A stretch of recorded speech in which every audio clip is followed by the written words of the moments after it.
All right. Hopefully the background noise isn't too bothering. But I did I did another intro, but my phone went to black. I was like, all right, I gotta do it again.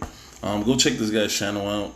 Even if you don't agree with the content, like I'm watching a video right now, I don't agree with apparently, but I mean, still go check his channel out, man. After I do this, I'm gonna finish watching the video, so that way I can take in what's being said, and I'm gonna go check out some other stuff that he has. But go check him out. All right, so now let's get to the video, okay? All right, now let me say this before I get started, okay? I am not a Brady genitalia writer, okay? I don't look at Brady as this all-time super demigod that he does nothing wrong, that he doesn't make mistakes. Do I think that there's a debate about the greatest quarterback of all time? Of course. Okay, even though I have Brady up there, of course there's a debate. You can't ignore over 50 years of talented quarterbacks that have come through the NFL and that has contributed in some way. And everybody has their different criteria of what makes a quarterback great. Everybody has a criteria of what makes a quarterback, that feeds the argument for what makes a quarterback the greatest of all time. And I've already shared my opinions on Brady plenty of times in these videos, but I also said that I do think Brady gets too much credit. I do think that, like, for instance, the Super Bowl against the Falcons, I don't think Brady should have won that. I've said this plenty of times. I thought it should have went to James White. James White was the most suitable candidate to win that Super Bowl. To win that Super Bowl MVP, because if it wasn't for his scores in the third quarter and the fourth quarter and overtime, well, yeah, third, fourth, and overtime,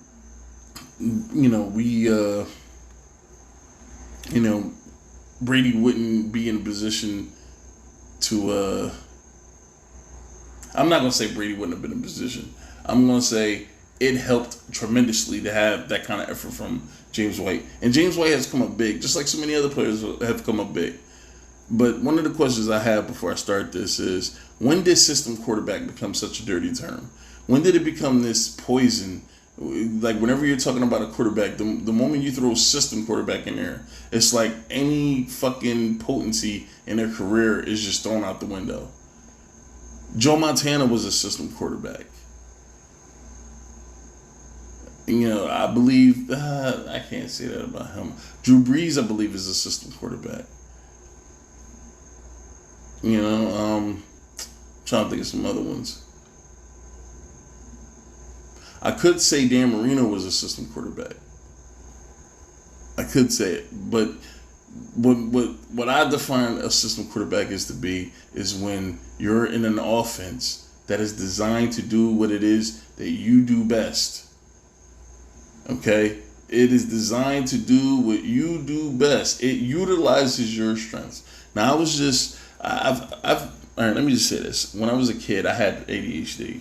Okay? And, never really paid too much attention to it. But now I found out that I still have it after all these years. 30 something years, 20 something years later, I still have it. So, one of the things I learned about ADHD was utilizing what it is you do best. Before, my mindset was struggle breeds character. Struggle is the best way to improve as a person, as a player, as anything. Struggling, it is the best course. But now I'm realizing that in order for most people to be successful, you have to put yourself in position to do what it is that you do best. And Belichick has done that. This is why I consider him to be one of the greatest coaches of all time. Belichick has done that. Now, I don't want to go too far ahead, but let's just get the video started. I'm not gonna watch the entire video all the way through. I'm just gonna catch snippets and then record those parts and then record my commentary. But let's just get to it. considered the greatest quarterback of all time by almost everybody. And on the surface, it seems like a pretty open and shut case. He has some of the greatest numbers of all time. He has the most rings. He has the most wins. He has the most Super Bowl MVPs. He has virtually every single postseason record for quarterbacks as well. So to even hint that Tom Brady might be overrated seems like heresy, let alone to say he's the most overrated player in sports history. Well, I'm here to tell you that that's exactly the case. He is. He's the most overrated player I've ever seen in any sport in my entire life, and I've got the evidence to back it up. First, I should try and define what I believe makes a player overrated. In all actuality, it's pretty easy to understand. Players who get undue credit for their performance are overrated, and there has never been a player in it. Now, this is where I would have to start challenging that a little bit. When we start talking about credit, and when we start dishing it out here and there, or we start dividing it up and, handing it out, who's to say that what Brady does is any different than what any other quarterback that has great numbers at the end of games does? And how do you just, discern who the credit goes to in certain situations? Like if a quarterback throws a pass, 50, like let's take into not consideration. I don't know. I'm sorry, because I have so much going on up there. Let's take into. See, now I done lost the word. I'm sorry. All right, let's look at the Matt Ryan, Julio Jones play during the Super Bowl. Okay, where Matt Ryan threw a pass, Julio Jones extended over the D-back to catch the pass. Now, who's to say who deserves more credit in that moment? Because most people, I believe, would say Julio Jones deserves the credit because he extended, not even extended inbounds, he extended out of bounds to grab that ball. But who's to say Matt Ryan doesn't deserve more credit because of where he placed the ball? I mean, if anybody thinks that this dude was trying to throw the ball away and not have an understanding of the catch radius that Julio Jones has and was trying to put the ball in the most opportune position for Julio to make that catch, who's to say that Matt Ryan didn't orchestrate that play so Julio Jones could make one of the greatest catches we've seen? I mean, how is credit doled out? I mean, there has to be an explanation of how credit is doled out. Now, you can make arguments with offensive line, the level of running backs and receivers and the coaching, and, try to use that as a barometer. But anybody with common sense will tell you a system doesn't work unless you have the right, a football system doesn't work unless you have the right quarterback in that system. This is why you see Tom Brady go in 2007. Tom Brady led the league in touchdowns. It actually set the record with 50 and went undefeated until the Super Bowl. And then the very next year, once he gets hurt and Matt Castle comes in, now they're 11-5, which isn't bad. That's good. But you also got to look at the fact that this is a 16-0 team that Matt Castle is playing with, pretty much. A 16-0 team. They, with Brady under the helm, could have easily won 14, 15 games. You see what I'm saying? So it's context is everything. Context is everything. To just spout out certain things and to make your argument without any context, it could be incredibly misleading. So to say, Brady doesn't deserve the credit because of whatever it was, the support, the coaching, whatever, the referees, which people love to bring up, it has to have some context. It has to have some kind of context. You can't just say things and expect it to stick. Like, oh, yeah, well, he said that Brady doesn't deserve as much credit. Maybe he's right. Without thinking about it in detail, why doesn't he? Now, I'm not saying he does. Like I said before, I think Brady gets a lot of credit that is undue, man. Like, sometimes you need to dish that shit out. Just because the Patriots go on an incredible scoring run doesn't mean that it was Brady that was pretty much the only thing that made it happen. I mean, you have other pieces out there, But Brady is the only quarterback to win multiple Super Bowls with lackluster talent. Even when he had Hall of Fame talent like Randy Moss.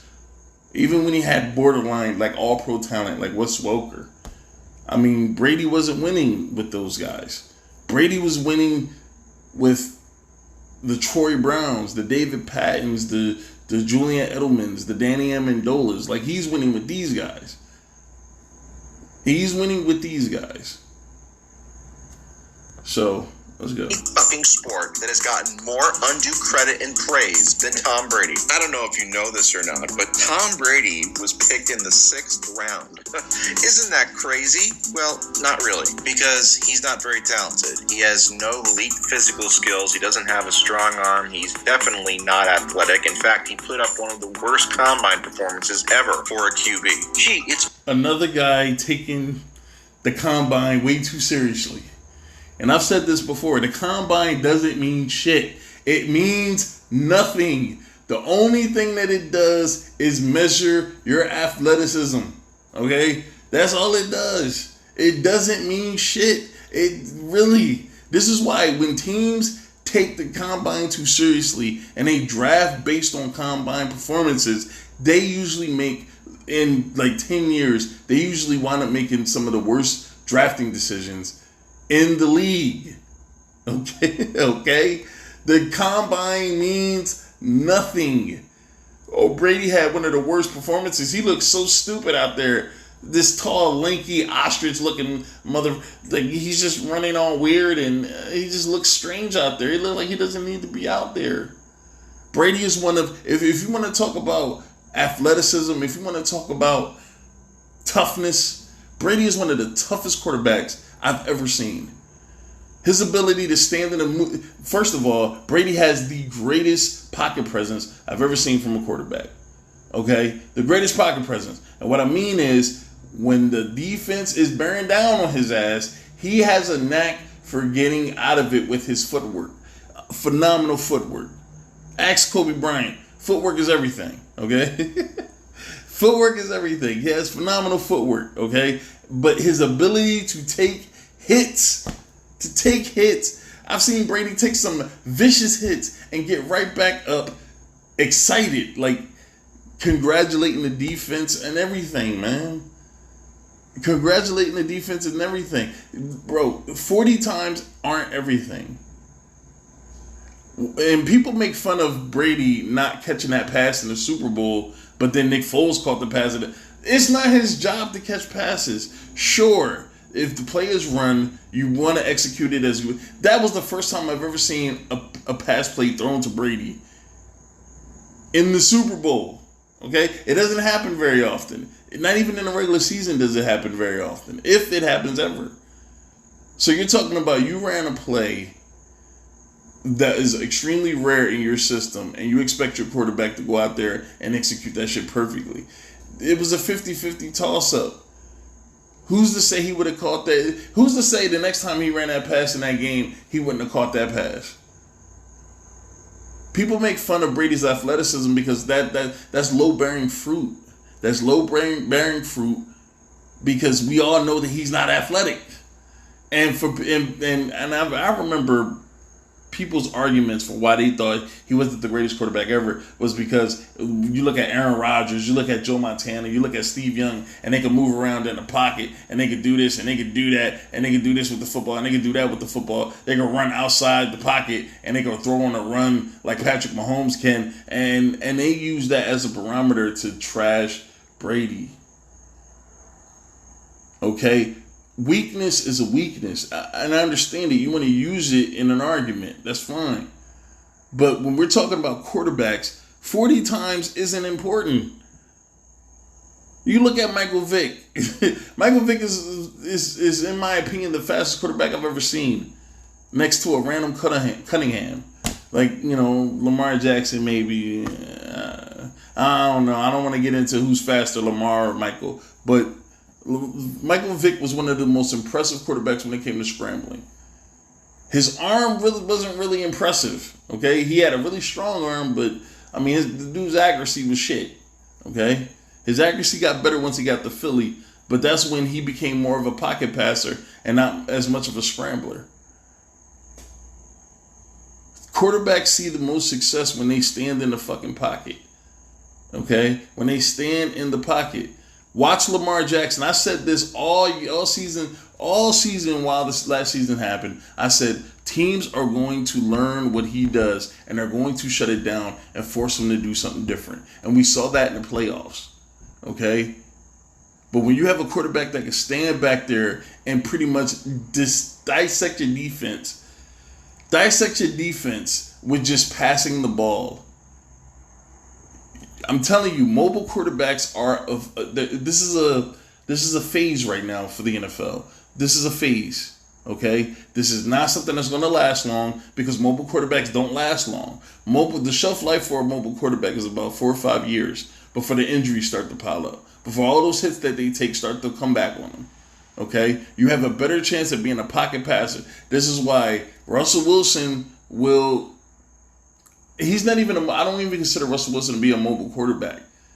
Sure, he moves out the pocket to extend the play, but he's not running downfield all the time. Like, he's in the pocket. You need that. And Brady does that better than anybody. He doesn't have the strongest arm. Brady is what I call a chameleon, okay? A chameleon, all right? He's a chameleon. He changes based on what the offense has, and he changes based on the way the league turns, okay? Remember that, because I'm going to bring it up again. Almost like a severely limited quarterback like Tom Brady would need a great system in order to thrive. Fortunately. And that's not a dirty word. Joe Montana was a system quarterback. I believe the system Joe Montana in was primarily West Coast. Joe Montana was a system quarterback. You go back, like he said it himself. When I drop back, when I throw the ball, it's a timing thing. I know where he's going to be. I know where I need to put the ball so whoever I'm throwing it to they're going to be in their spot. That's how that's how their offense ran. You run there, you're supposed to be there in a certain amount of time. When I release the ball, you're supposed to be in your spot. Okay? That is a system. There's nothing wrong with being in a system. That's when quarterbacks see the most success, is when they're in a system that works for them. Like, come on, bro. Come on with the system stuff. It's not a dirty word like people keep acting like it is. For Brady, and unfortunate for literally every other person outside of the state of Massachusetts, that's what happened. Brady first became the Patriots' starting quarterback after Drew Bledsoe was injured against the New York Jets. This was by far the worst Jet-related tragedy in the United States during September of 2001. Everybody assumed that Bledsoe would take his job back after he came back from injury, but Brady kept it because the team was winning. Let me say that again. The team was winning, not Brady. The team was winning. Because football is a team sport. Who said it wasn't? Who said that a person can't be great in a system on a team that wins because the team is winning? Like that's retarded. That makes no sense. That makes no sense. That's like saying Joe Montana wasn't as great as he was because he was surrounded by a bunch of Hall of Famers. When you look all over that team, you either had all Pro Bowl, All Pro, or fucking Hall of Fame talent on that team. You look at the Dallas Cowboys, okay? Like, come on, bro. Like John Elway. John Elway was phenomenal at getting his team in position to do something, but never being able to get it done, okay? He finally started to win championships once he had an Hall of Fame tight end, Hall of Fame running back. He had two great outside targets, and that defense was phenomenal. Okay? When everything lined up for him, he was able to win. Some people consider John Elway to be the greatest quarterback of all time. Some people consider Joe Montana to be the greatest quarterback of all time. But when you look at Joe Montana's team, man, that team was stacked. The 49ers was the best team in the league for years in the 80s and 90s, man. Like come on, bro. This is annoying because Brady gets killed for certain things, but they prop up other players with those same exact things. Come on. After all, is the consummate team sport. It's true that the quarterback is... This is the reason why, and I'm going to say this, man. This is the reason why people don't like Brady, okay? This is the reason why people don't like Brady. Brady represents everything that people has...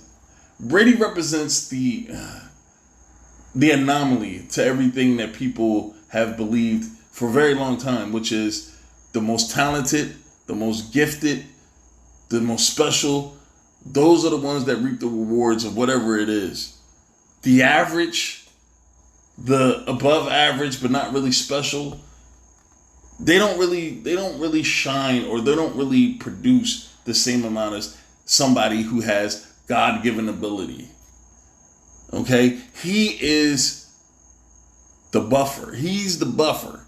Okay? He's the example. He's the exception to the rule. Okay? He doesn't have a great arm. He doesn't have phenomenal speed. I mean, some might say that his awareness at times could be questionable. I mean, there's nothing about Brady that stands out. The only thing that stands out about Brady versus everybody else is his hunger, his will. Like, Brady imposes his will on people, but it has nothing to do with his arm strength. It has nothing to do with his wills. It has nothing to do with mostly his mind, to be honest. Like being able to do a Peyton Manning where you could pretty much defeat a defense before you snap the ball. Like, none of that has anything to do with what makes Brady great. But Brady is able to impose his will on people, on defenses, on defensive coordinators, on head coaches. Okay? And this is what people hate about him, because he's not special. There's nothing that he does that makes you go, oh my God. There's nothing that he does that is phenomenal. But yet, he still has had a phenomenal career.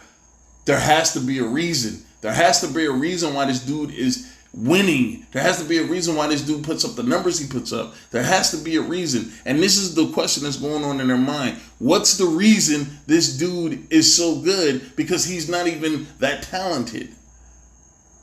He doesn't have a better arm than a Dan Marino. He doesn't have better legs than a Michael Vick or an Aaron Rodgers. He doesn't seem to have the accuracy of an Aaron Rodgers or a Drew Brees. He doesn't seem to be special in any way. But yet and still, he beats damn near everybody. I'm going to end this here. I'm most likely to start a part 2. And that one, we're going to be watching more of the video. But I'm giving some, I don't know, I'm trying to give as much information on how I feel about this argument, because I think this argument is so ridiculous. So ridiculous. We spend our time hating people because they represent things that we like the thing that we believed. This dude is the direct opposite of that. So it's like there has to be something to this. Like, this dude can't be this, not like this average, but yet and still he still has had an illustrious career, but he does nothing that makes me go, wow. What's the reason? That is the reason why. What's the reason? That's the question they ask themselves. Why is he so good? Why does he win as much as he does? What's the reason? And this is when you start getting the Belichick and the defense and the weapons and all that. But I'm going to do a part 2, man.